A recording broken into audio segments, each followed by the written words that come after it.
Now, if there's one thing that Meghan Markle is seemingly very good at, alongside, of course, the former royal Prince Harry, it's sending out messages, It basically saying, listen, don't mess with us. This is where we're at, and this is exactly what we can do with you. This particular picture is that kind of message. As ever, let me explain.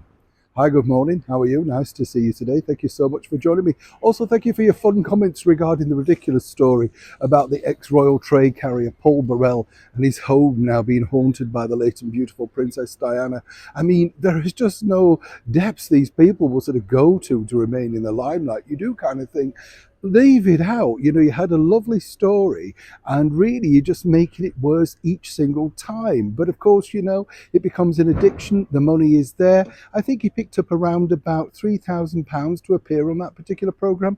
Not great money, but just depends how much money you need. I'm sure you'll all agree. Back as ever to your breaking royal story of the day.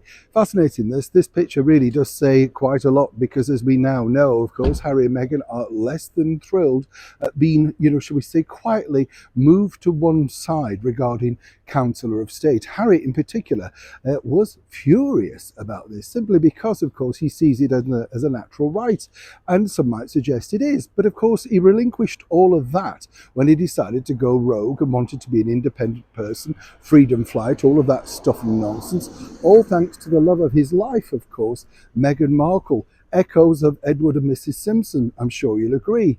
And since then, even though they only did, a minuscule time within the British monarchy, they've done everything in their power to try and diminish it. And this particular picture is truly all about that.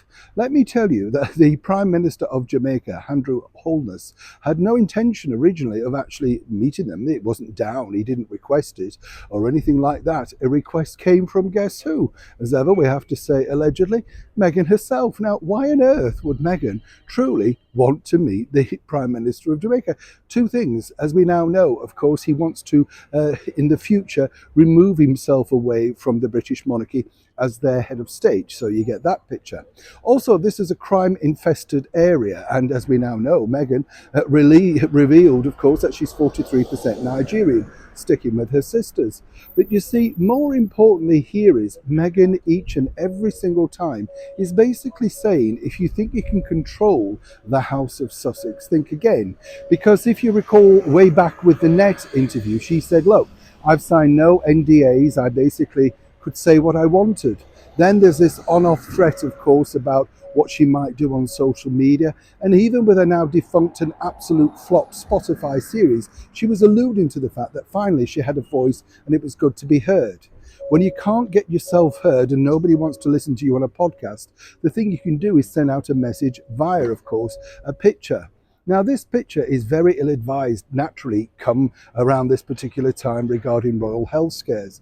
But there is a woman and there is a man who've still yet to meet, of course, her father, and she has not bothered visiting him, even though, of course, he is apparently very ill.